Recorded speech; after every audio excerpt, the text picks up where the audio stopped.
What's up, everybody? Welcome back to The Frequency. As usual, I'm your girl, Chris Maria, and I'm joined with my amazing co-host, Q. Hey guys, how y'all doing? She's being nice to me today. I'm So being nice today because I am a little sick, so bear with me, you guys. I sound a little strange. she's lying, y'all. Miss She's Stephanie lying. May is not here with us today. She had some other things to do, but we do have the most amazing Yes. relationship, life coach, Philanthropist. focus of love. Welcome. We're so excited. Hello, thanks for having me. Oh. Thank you for coming on. I want to say the first thing I said, I was like, yeah, Q needs her. Ah, damn. Right out the gate, right? Right out the Right gate. out the gate. Right out the gate. Y'all see how she continuously throws shots. She gonna get all of us together. I think that she's gonna help out everyone that's gonna watch this episode if they're just wanting that growth in their life, not just in a relationship, but as a person, how to get yourself ready and together to attack whatever comes your way. So she's gonna get you together today too, Chris. So don't worry about that. But I want to jump in really quickly, and I want to, because being a love and a life coach, like, what would make you want to start there? Because sometimes I'm like, oh my gosh, I cannot. Like when people call me with their relationship issues, I'm like, I can't. Do you ever feel like that? Oh, I do. Actually, that's why I'm not a talk therapist, right? So actually, in every test, essay, all the personality tests, the performance tests, the tests you take during high school, middle school to suggest what you should be, what your major should be. It's always been a psychologist, or psychiatrist, or a talk therapist. I'm so grateful the niche life coach came about, because the difference between therapists is they really live inside of your past to get you healed. So we're talking, we could be talking about when you were 5 for a minute, right? So it takes a lot of patience, understanding, and you hear about a lot of trauma. Now, make no mistake about it, as a life coach, as a love coach, we're going to unpack some things as well, but that's not where I live. I live in what you're calling yourself to be out now, and when you got a block of some sort and you need to move forward. So that's where I live, right? So we're going to tap on that. It's just not possible, because when you're cultivating your goals and where you want to go, you're going to find some blockage, right? So I got to go there, but I don't live there. And that's what made me pivot from not wanting to be a talk therapist. So this was amazing, the whole niche that came out of life coaching. It just really came out of fitness coaching and physical therapist coaches and NFL coaches and executive coaches. So this is just like a rebirth for regular people, if you will, being a life coach. And actually, last time I checked, Oprah has 4 life coaches. So that's called a clue. When a billionaire has 4 anything, you want to sniff that thing. You know what I mean? So it's just really important to have in your life. I do have a question real quick. Since you say you are a life coach and you're not part of that therapist realm, do you feel yourself becoming a little bit more invested sometimes in other people's, lives, and you're like thinking about them subconsciously, like, man, I hope that this person is, taking this advice and putting it to good use, or I hope this person found a breakthrough in this, like that. Do you ever feel like you're a little bit more connected to some of your clients that you talk to? Yeah, absolutely. Well, I know talk therapists as well. I have a laundry list, because most of my clients do talk therapy and life coaching. So our personalities is very similar. So they're just as invested. They might have a more professional setting, so they're not reaching out like during the week or in between sessions. But I literally woke up this morning with like 3 clients on my mind and messaged them, hey, how you hanging? What's going on? And I'm like, you want video or audio today, right? And so something popped in my mind to send them to inspire them. So I go above and beyond, in my opinion, for my client, because they're not just a client to me. These are souls. These are human beings that are going through something. So although I give a full hour, which normally goes over about an hour and 15 minutes, I'm still thinking about them during the week. So I'm very much invested. I have to actually pull myself back sometimes so that I don't overindulge, and definitely want to make sure that they're learning how to stand on their own, because I don't want a codependent relationship with me either. Do you ever come across anybody that's just like checked out on love? They just don't, love is not there. They have lost all hope in love. Do you ever find anybody like that? My number one client, when I first got started, she had just ended a 20-year marriage that was verbally abusive. Picked this gentleman, and he echoed everything she thought she wasn't. See, when you don't heal the hurt, you will repeat the pain. And it's normally within a relationship. So she picked him, and for 20 years, he told her what she wasn't, that she was, she basically was damaged because she didn't have a father. So she was like really distraught and done. I mean, done with men to the point she wouldn't go to a male dentist or a male doctor, right? She didn't want to be alone in the room with the male because of the just feeling, attacked or possibly vulnerable. So here's the good news. I worked with her the last 2.5 years. She went into that marriage with the expectation she was going to get her master's degree, never did with the 20 years, right? So not only as her life coach, we worked through her self-esteem issues, we got her financially more sound because she was financially devastated after that divorce, which many people are. Yeah. And not only that, she then went in, enrolled in her master's degree, and she's completed it. And listen to this, guys. This is when you heal the hurt, your purpose will evolve. Her master's degree is in trauma and resilience. Right? Trauma and resilience and education. And then she took my course because I teach life coaches. I help life coaches come about. It's an 8-week course. And on the other side of that, you're now a life coach. She even took that course and now actually seeing clients. Did her first podcast like 2 days ago. And why did I say all of that? And now she's dating. And so she would have never thought in no way that she would be dating or looking for love. She was done with it. She was over it. I doubt I ever get married, but now she's so open to love and actually sharing that with other people as well. That's amazing. I want to piggyback off of something that you said is when you heal the hurt, you can find your purpose. Yeah. And that's kind of how I came into my purpose. I was like, I just want to help people, like I was like, after that, I was like, I want to help people. I have seen how much darkness someone can consume, and they will try to consume you in that darkness. So I just was like, oh my gosh, I want to help other women who, because people look at me all the time. They're like, what? You were in some type of abusive relationship? Like what? And I'm just like, does it have a face on it of what it really is like? So I love that you said that. I mean, oh my gosh, healing the hurt I think that's a lot. Do you find a lot of people don't do that before they enter relationships? Do you find people that maybe start to mingle and maybe one of them are healed and the other one isn't? And so how do you kind of coach them through that? Do you just tell them, girl, leave him, he's a lost cause? That's what your best friend's saying. That's what your best friend said, right? Well, here's what I typically don't give any absolutes, and I absolutely don't tell people what to do, because a lot of times I find that people want to use someone else's suggestion as a scapegoat when it doesn't go their way, either way, right? So I'd rather them to come up with their own aha moment of choosing to leave or stay. So what I do is give the tools so you can, because it's so much more powerful when you go, it's time to go, versus hearing me, I'm the 11th person. Because like Q said, somebody else already told you to leave. So you don't need that from me. Right.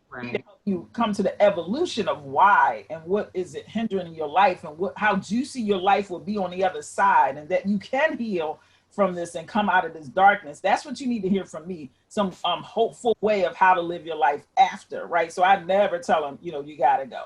Now, when it's abuse, if it's like somebody getting beat down, that's a whole nother situation. We got to talk about life and death, right? So I have that obligation, but otherwise I'm not telling nobody to leave, because everybody, their mother telling them to leave. So they'll be cut me out like their mother, right? So they won't see me as that professional, that person is really giving insight. But I had to raise my hand and say, that was me. I got married at 18 to a 21-year-old. We both love God, but loving God is not enough. You do need to be whole. You do need to be healed, and you got to have some emotional intelligence, the ability to problem solve.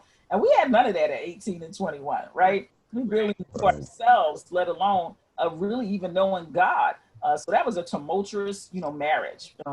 Unfortunately, he became a pastor way too young. He's very young. So that really makes me a first lady.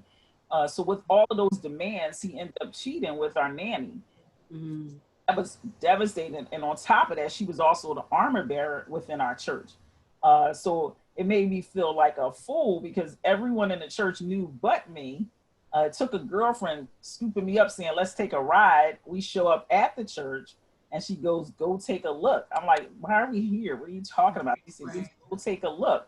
And I looked into the storefront window and they were dressed alike. He had a suit on and the paisley navy blue tie, and she had a navy blue dress, with the same print, and they're tipping in each other ear, tapping each other as if they're husband and wife.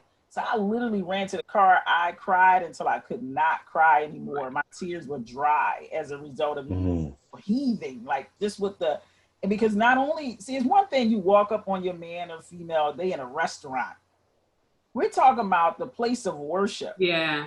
On stage, everybody every, usher board, every shower, every wedding you've been to, every women's convention, and everyone's watching this and is okay with it. So the level of this devastation and betrayal was so deep, right? And his mom and dad is standing next to him. I'm like, oh wow, right? So it's like, it was like betrayal to the 10th degree. So that sent me spiraling for about 10 years in some form of purpose and forgiveness, right? It was some form of purpose and forgiveness, but I literally traveled about 37 states trying to, I asked God, first of all, I had to realize I needed to forgive God because I was pissed off at him. Right. I came to your house trying to deal with my stuff because I had just found out my father had possibly committed suicide when I was 16. Came in looking for healing and got caught up with your people that's full of shenanigans, right? So I was really upset with him, and that took me a minute to realize that I was upset with God. So a lot of books, whole lot of books reading. I literally Bishop Jake's conventions, travel around this country, going to business convention, leadership convention, and that actually gave birth. Once I was able to get healed and create like a formula and a curriculum of what that looks like, I don't want anybody to have to travel around for 10 years to 37 states, right? So how can we do this inside of about an 8-week course is what I have now that I can help people to heal that hurt. And people still have triggers. They have to, right? But I also give you the support of how to deal with that, on those Valentine's Day, on those special days where you're supposed to be couples, or your anniversary day. How do you still process that? So that's actually how my company, The Focus of Love, gave birth. From me getting healed and being on this side, I was like, listen, people don't have to suffer in silence. They don't have to suffer alone. We're going to figure this out together. Let's get in here and do the work. So that's exactly how actually I became about both of us not being healed. So to the short answer, absolutely. People come together because they don't even know they're hurt until they get in a relationship and all kind of triggers and things start popping up. And then they go, wow, I didn't even know I was nasty like that. I'm petty, right? Right? I didn't even realize that, about themselves. So that's the natural progression of just being human. Once you get in those relationships, all kind of stuff start popping up. I was hosting a room the other night about triggers. What is, it brought up a lot of, you realize how many people really still have them. And some people are trying to, just build a relationship off with them. But one of the questions that I asked them, and this is a 2-part question, is do you think triggers can ever fully go away? And what is the most responsible way about going? Because some people don't even recognize they're having a trigger yet. Exactly. So how would you, and I spoke on I had to realize because my friends always tease me. They're like, Crystal's loud, she's crazy, whatever. I'll say what I have to say, for sure. And so I was telling them that one of my triggers was like the tone, like the tone in a man's voice. And sure. Crazy, but it was a tone in a man's voice, and more so towards my daughter. So I was like, oh my gosh, that was a trigger of mine. But you have to realize that, if you're correcting somebody, your tone's going to change and stuff like that.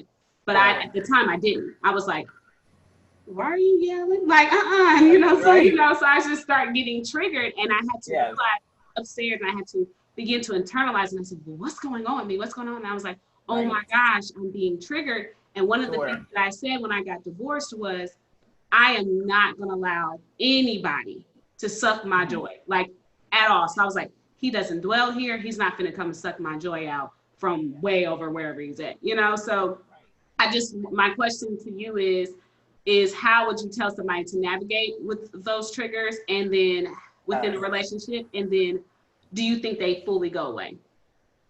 Great question, Chris. So because we're constantly living and every day we're making new memories, we're having different interactions, triggers in and of itself won't ever go away because we're constantly creating new memories. We're constantly creating new experiences.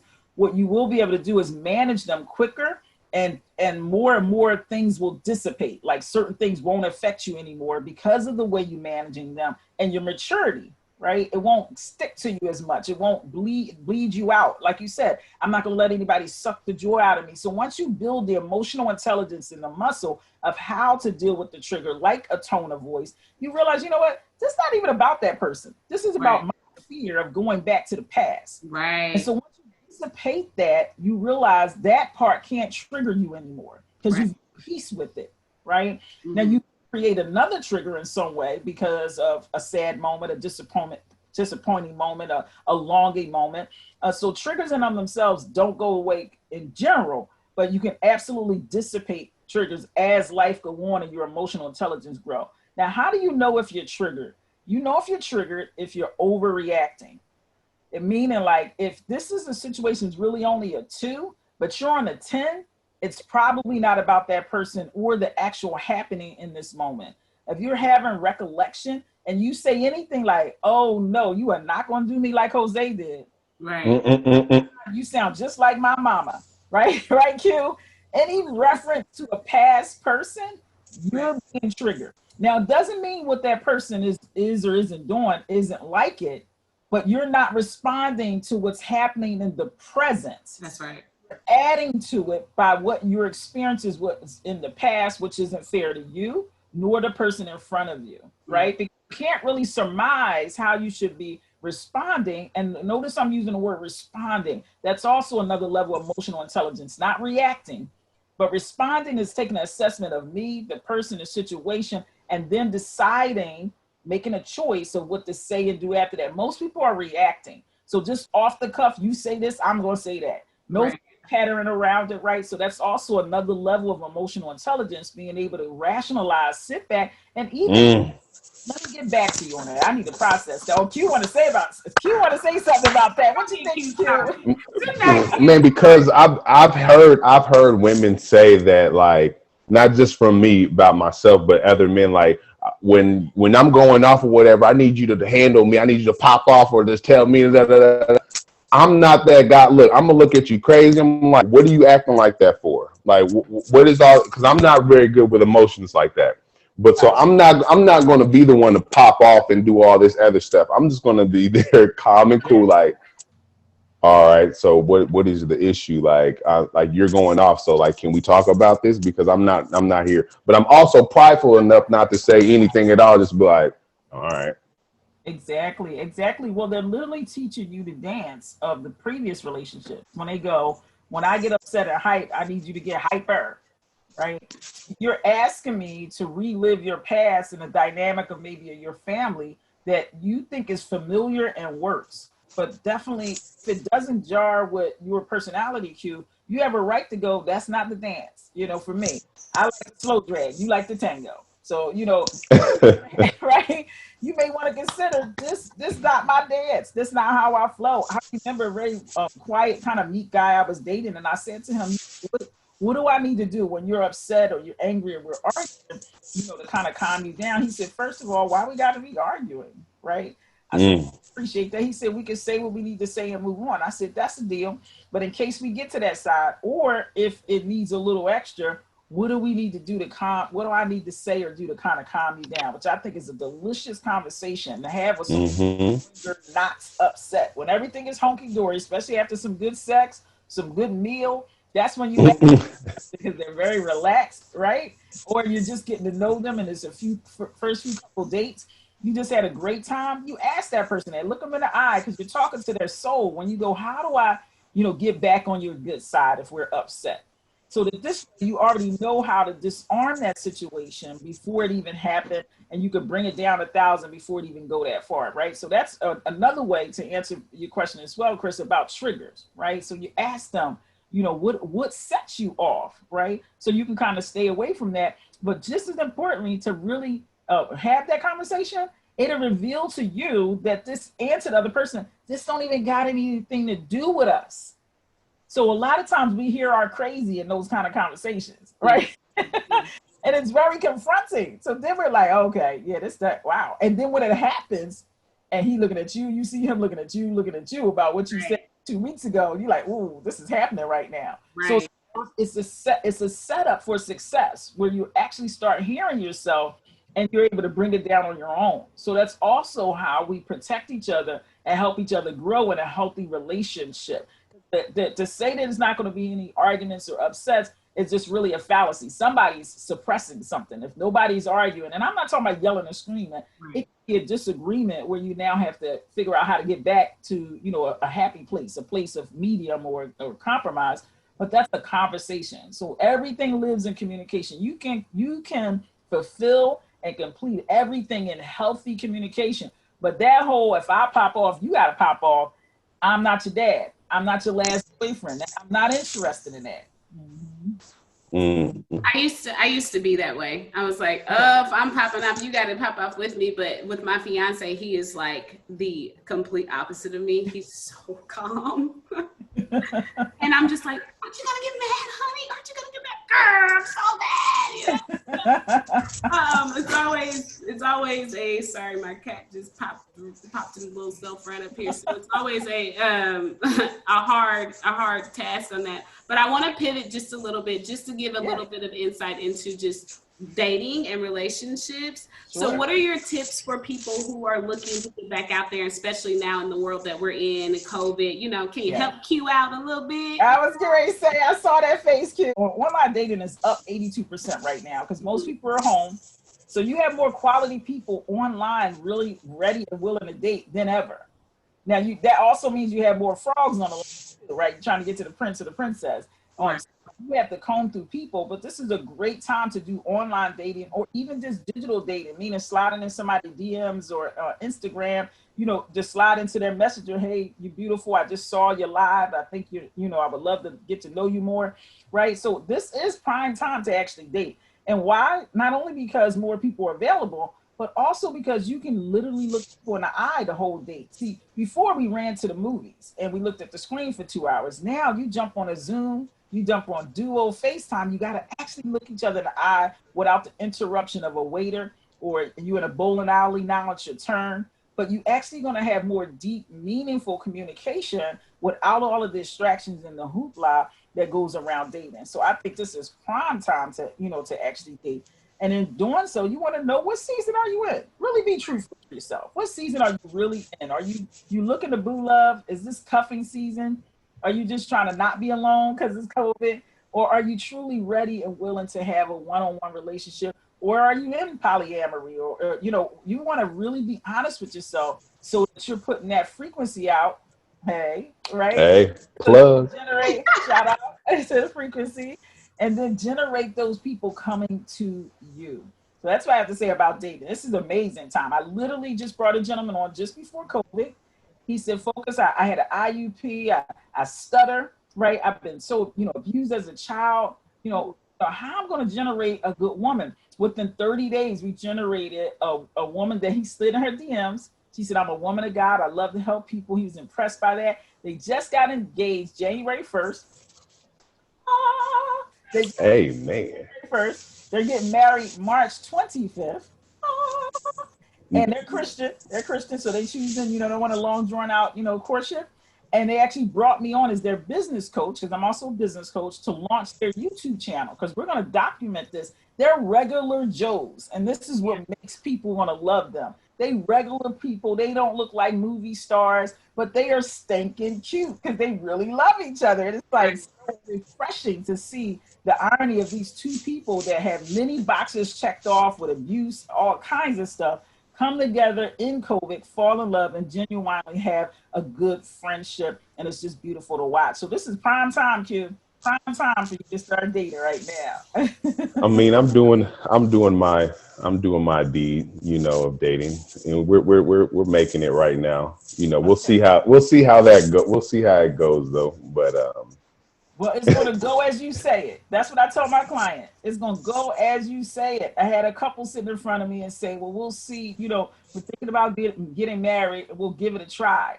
So this is when I did say something directly, Chris. I said, can I tell you how it's going to work? They said, yeah, sure. I said, it's going to fail. They were like, it's going to fail. I said, yeah, anything you give a try is going to fail. You don't try. You either make up your mind that you're going to have it work or you don't. So if you go in already giving it a try, you can forget it.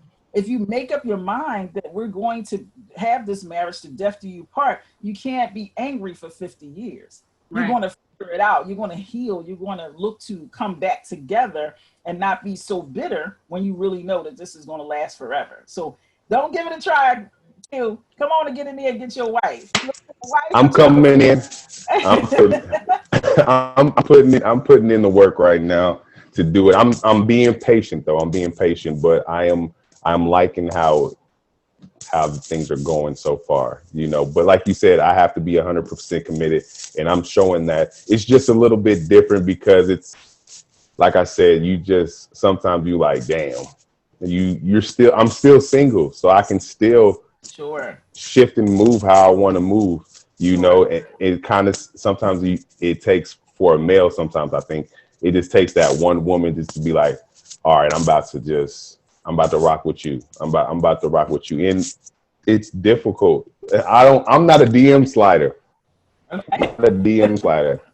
Got you. I don't do that. So that's if you watch the show, if you watch the show and you have seen my name in your DMs, please tag Chris in them and let her know, so I can let her know that she's lying. Screenshot it, do whatever you need to do.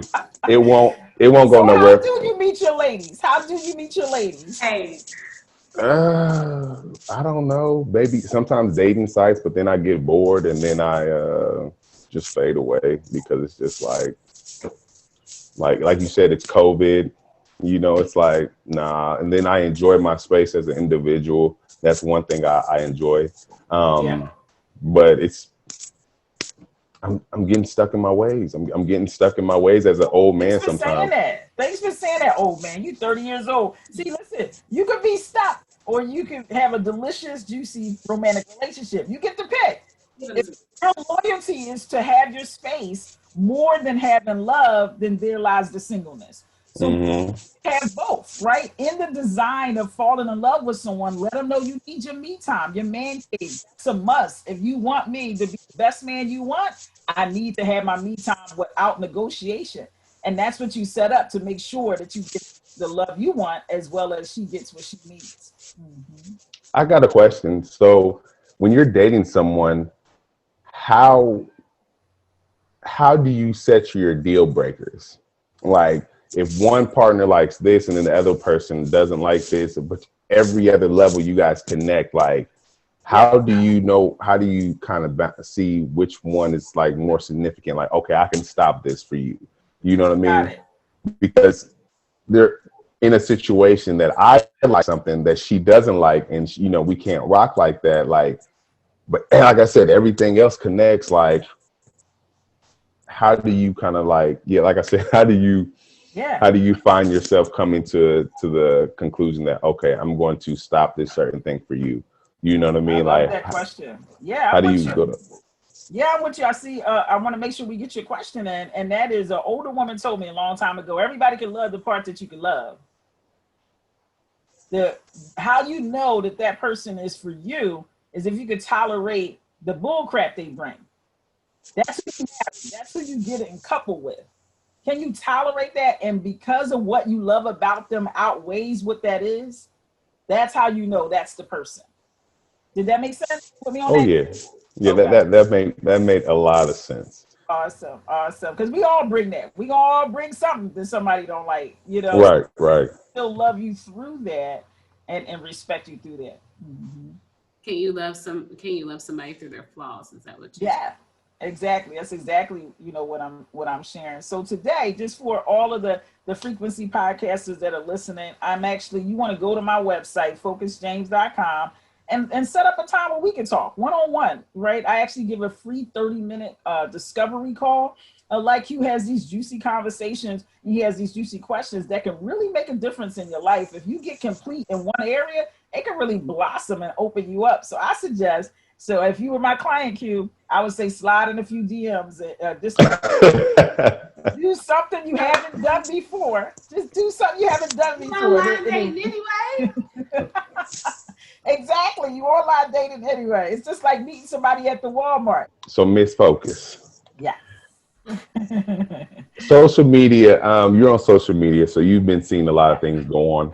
So you've been seeing these busted challenges, these silhouette challenges, things like Oh, that. right. Yeah. So you've seen Chloe Bailey out there. You know, she's old enough to say that, you know, she can make her own grown decisions, but she's also young enough to people be like, nah, she don't need to be doing that mess. Okay. What is your take on the whole challenges, and not just from single women, but just in a relationship as well? What is your take on that as women that are, you know, doing these challenges and everything like that, and then wanting to still have a man court them or respect them or whatnot? Like, I'm going to give you respect. I'm not bashing any woman that does it. It's your body. You're free to do whatever you want. Yeah. But there's certain types of attention that comes with it. Just That's right. like if as a man, if we're flashing our money out there like that, okay, we're showing that we're just going to be out here tricking or doing whatever. It's all about your season. What season are you in? Are you in your hoeing season? Are you in your tricking season? Are you in the season where you want to be courted or dated? Are you in a season where you looking to be a wifey? You got to determine what season you in, because what you put out there is going to say that season to the masses.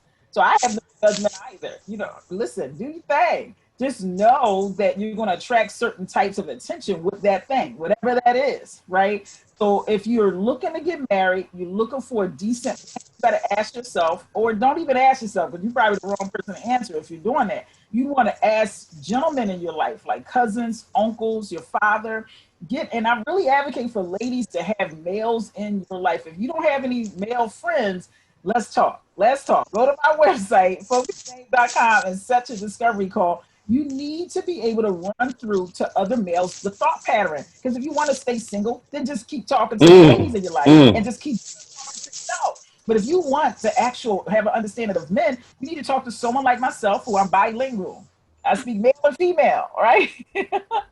Or talk to a male in your life that you can say, hey, if I drop this video, what does that say to you? Now, listen, feel free. It is your body. It's your mindset. Just know certain men not even going to consider you as wife material. So that's just, and it's not a right or wrong. You just got to recognize your season, what you're willing to give up, what you're willing to do or not do, all in the name of whatever game you're choosing to play in your season. So that's really what it's about. So if you want to wing it, do your silhouette thing, do your thing. Just know that at that point, you know, that type of man probably not going to consider you, right? Especially if you're talking about six-figure men, depending on the industry they're in. If they're lawyers, attorneys, doctors, they can't have a wife streaming and somebody come in and go, did you see, you know, Dr. So-and-so's wife? Right. 2 years ago, 3 years ago. He can't risk that. It could like literally ruin him. So just consider, based off of the type of man you want, is this going to lead, you know, to your paths crossing where you actually get that love you want and had a life you love? So you just got to ask yourself that question.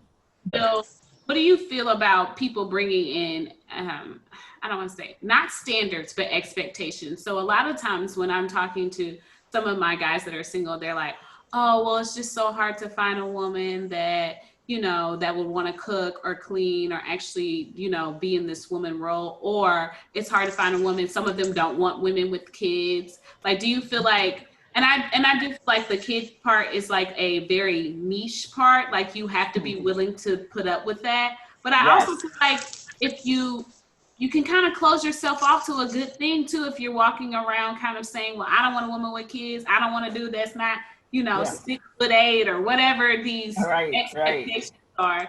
How do you help people navigate through that? That's what women do. Yeah, men and women. You're right, Q. Hey, Q, I was guilty. I was so guilty of wanting a man so tall. And I'm only 5'2", right? I'm only 5'2". But I know. Wait, Q. Wait for it, Q. Wait for it, right? My second boyfriend in high school was 6'9". Right? Oh, wow. Okay. Yes, because I was a baller, he's a baller. So it was just like that natural progression, right? So athletes hanging out together, right? Exactly, right? So my ideal man was really tall. Now I'm 5'2", so just about any guy's taller than me, right? But like 5'6", 5'9", I'm like, nah, you're not really cutting it. Right? See?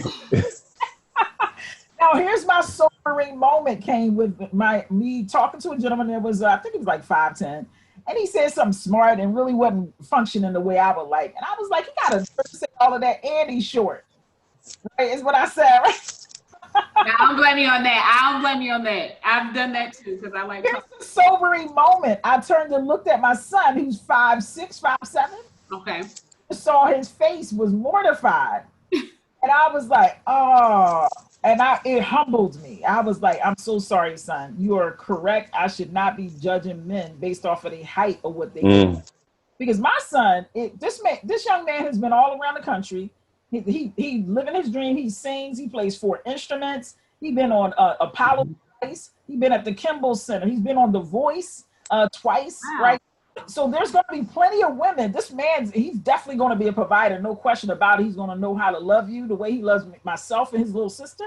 But so many women won't even get to experience him because he's only 5'6", 5'7". So they're going to walk by him, not even giving him an option because of how God chose to design him. Right. So it's not like he can do more push-ups and grow 2 more inches. He can't work on his credit score and grow 2 more inches. It's just not the same, right? God actually created this young man.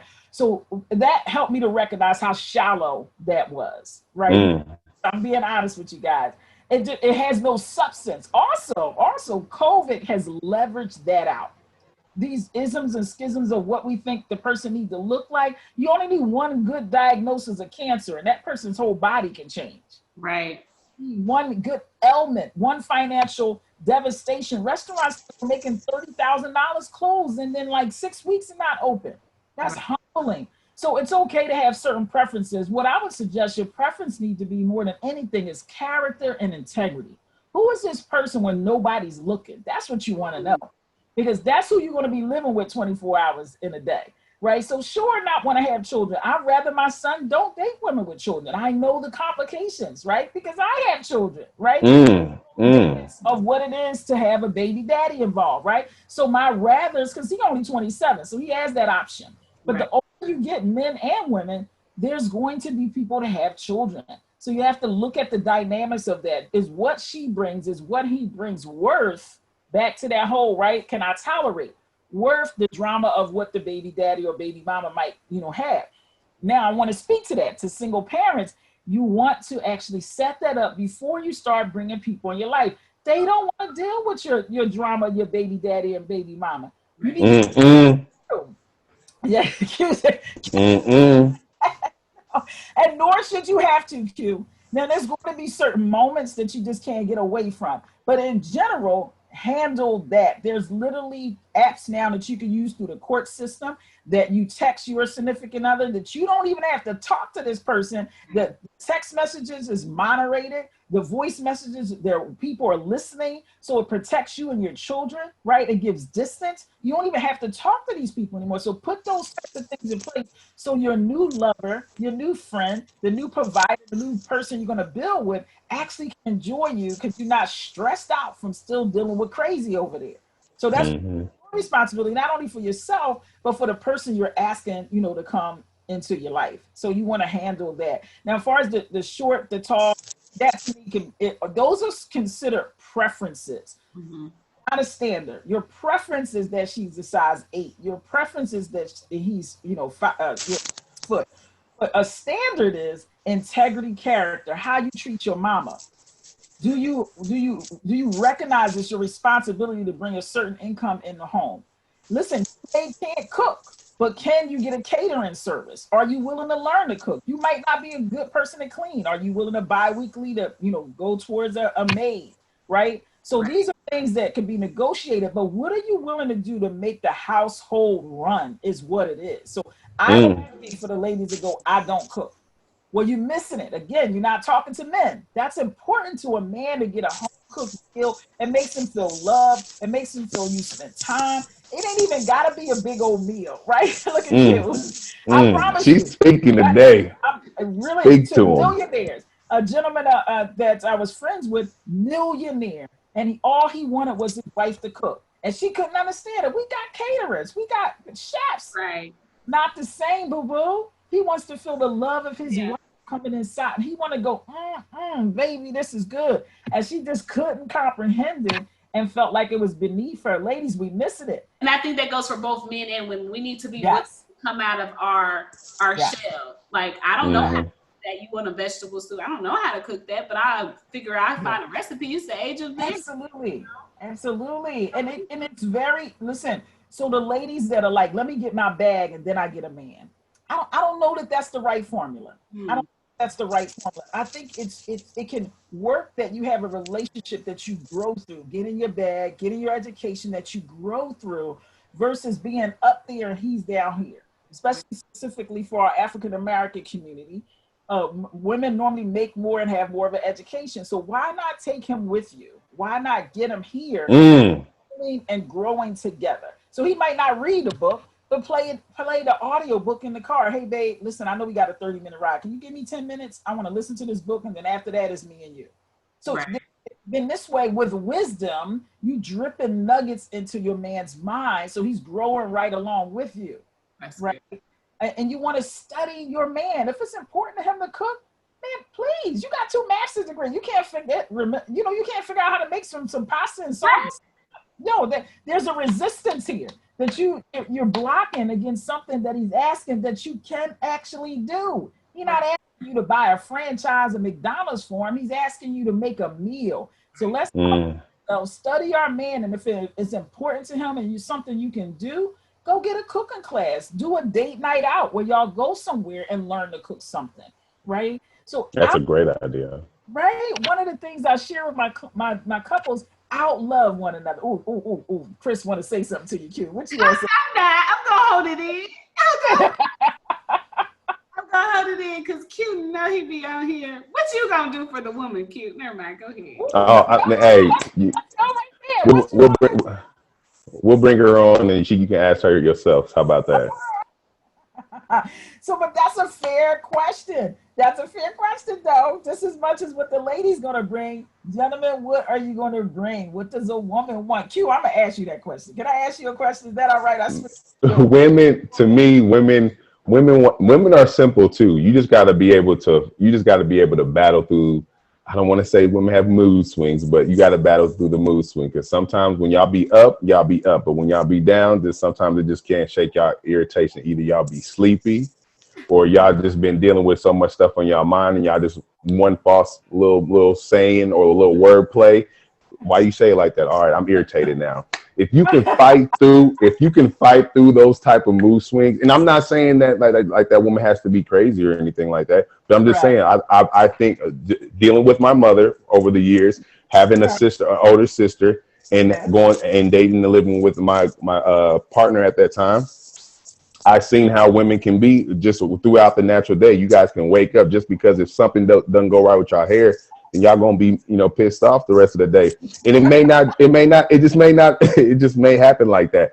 But I think as a man, we have to make sure that one thing I always notice that a woman wants to feel secure in the relationship. Y'all want to feel secure. Y'all want to be protected. With that being said, a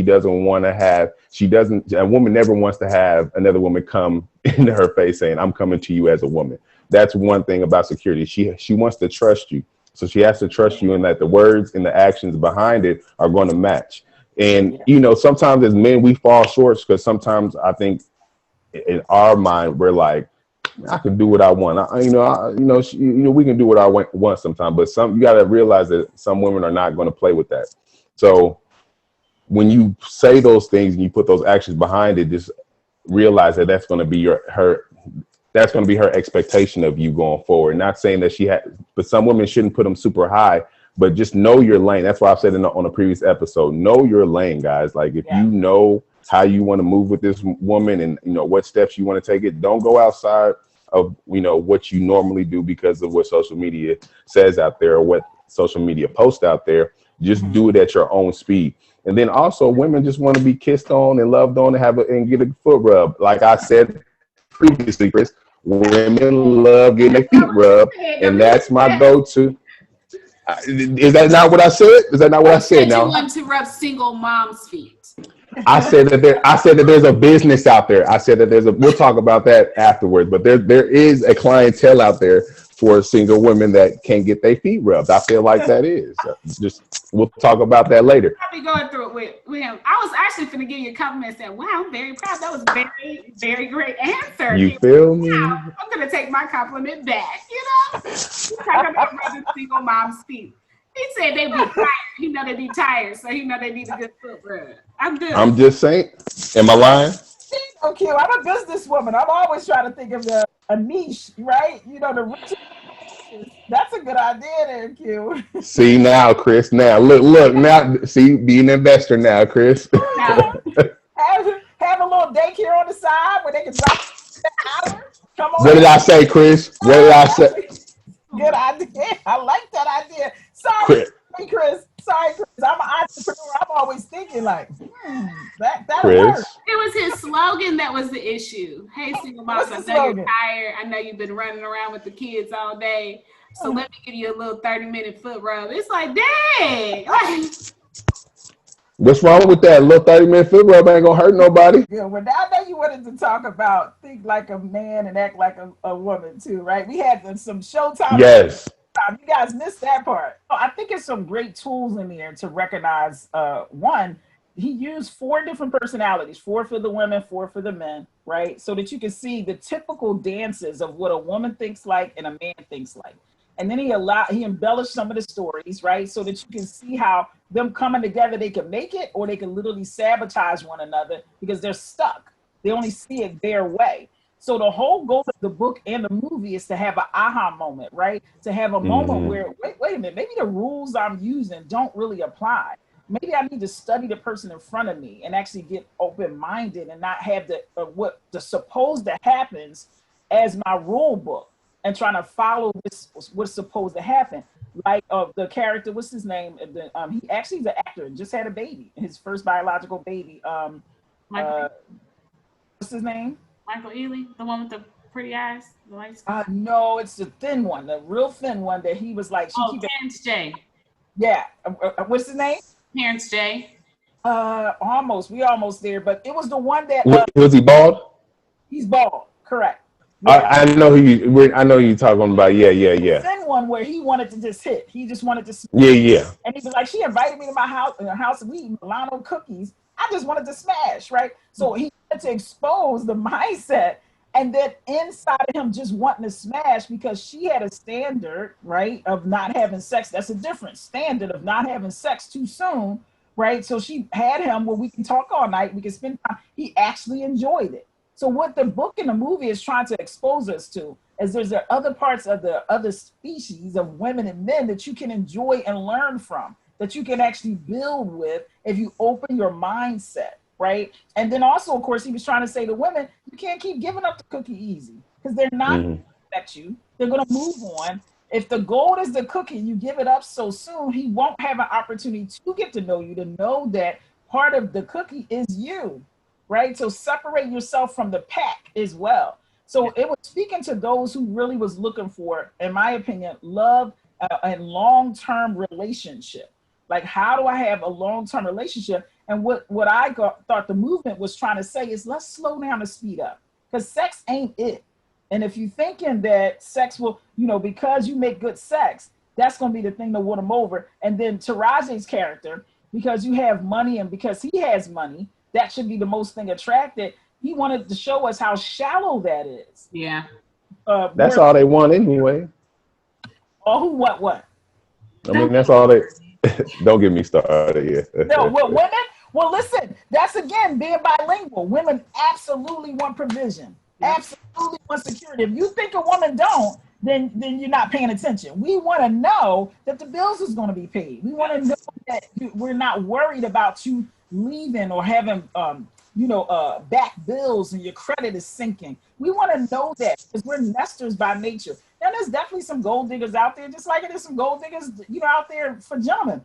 I've been asked, can I move in? Nah, dog, we can buy a house together. I still don't understand that dynamic. Me as a man, I could never ask the woman, can I move in? Yeah. The fuck no. But that's that standard, right? So you have to know the difference between a preference and a standard. You have to know the difference between the male ego, which that's just ego. You trying to live off me now. right? That you're not trying to build something, because I don't know a man's man that cannot move in. He'll go, what can we build together? Most men feel uncomfortable if their name is not on a lease or the mortgage and so forth, let alone moving in and this my spot. It's a whole dynamic. So what you're saying about the 90-day rule, I think it's plenty of women that actually was using it before Steve Harvey already said that, right? They have the platform to vocalize it. But for the most part, many women recognize the need to not have sex early, because they totally know and have experience that once you give up the cookie, he out. He already got what he kind of wanted. So you want to hold off a little longer so that you can see if this is somebody you even want to have that memory with. Us as women, we got to think about that, who we actually just slept with, right? So there you go with that. And since we're in the, the season of love in the month of February, just like she said, ladies, don't, there's more to you than just the cookie. Mm-hmm. Mm-hmm. Let him explore the mind. Remember that about yourself too, Q, okay? I actually have not been giving up the cookie lately, so thank you. Okay. You just remember that about yourself too. That's important, for men as well. I agree 1,000%. Yes, I that's the conversation I had with my son. You don't give up your body to everybody just because you can, right? There's soul ties that happen. We all been there. You dating somebody, and before you know it, you making the eggs like they make it, or you dress in a certain way, or your mannerism change. So when we have sex, it's not just sex. It's literally our spirits are connected and intertwining, and we begin to act like certain people. So it's really important. Hey, listen, if y'all don't remember nothing else about this sexual conversation, my mom said to me, if you can't see this person as your child's father for the next 50 years, get up. That's the game you playing. That is the Drop game. Them gems. Drop them gems. That is right. That's the rolling. Mm-hmm. I want to really quickly, as we wrap up here, I want to just, if you could leave anybody that's looking for love, or maybe looking to, that's not healed yet, but looking to get into love, what would be like your 30-second, what would you tell them really quickly? I want to leave them with the gem. We like to leave people with a couple of gems. So absolutely. I love that. So who do you need to become to be your soulmate? Who do you need to become to be your soulmate's soulmate? That's good. It's not out there. Most of us are looking out there for our soulmate. But how much work are you doing within to prepare yourself to actually be someone's soulmate? Because your soulmate got a list, just like you got a list. Right. So how much could they check off and go, wow, she brings it to the table? So focus more on, yes, ladies, your cooking skills, your time management skill, your ability to emotionally regulate. He's not looking to emotionally regulate you. That's your job to manage that. How do you fill your emotional love bucket? It matters. Because if you're already filled up, whatever he does is an icing on the cake. When your job is a promotion, that's some whipped cream. When your children are nice, that's a cherry on the top. But if you're drained already, no one can fill you up. So no matter how tall he is, he makes 6 figures, he can buy you a car and prance you around social media, it still will leave you empty and hungering.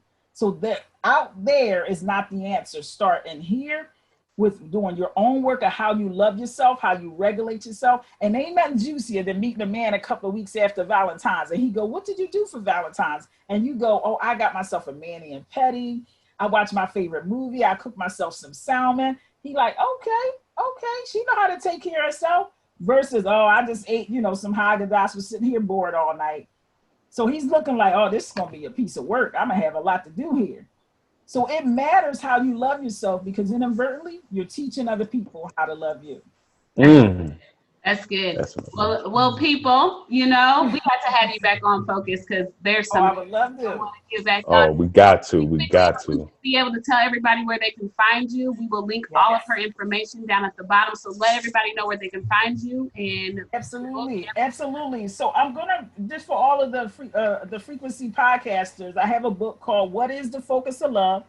And I will gift it to you for Valentine's. I know we're, depending on when it's aired, when you're going to hear it, but just message me and go, hey, I'm a listener on the Frequency Podcast. And you can go to focusjames.com. Focusjames.com. You can message me there. Make your appointment. Let's talk about it, right? 30 minutes I'll spend with you to help you to create the love you want. 30 minutes to help you to get the peace, to heal from that narcissist, right? Whatever ism or schism you got going on inside of you, to saying that, hey, focus is blocking me from getting the love. I'm here to support you. Go ahead and set up that discovery call.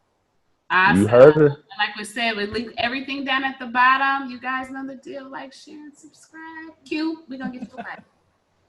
Oh, man. We going to find me a wife, man. We need like 5. Find me a wife. We need like 5. I need it. I just need one with 5 different personalities. That's it. Oh, that's no. easy to get. That's easy to get. I'm just kidding.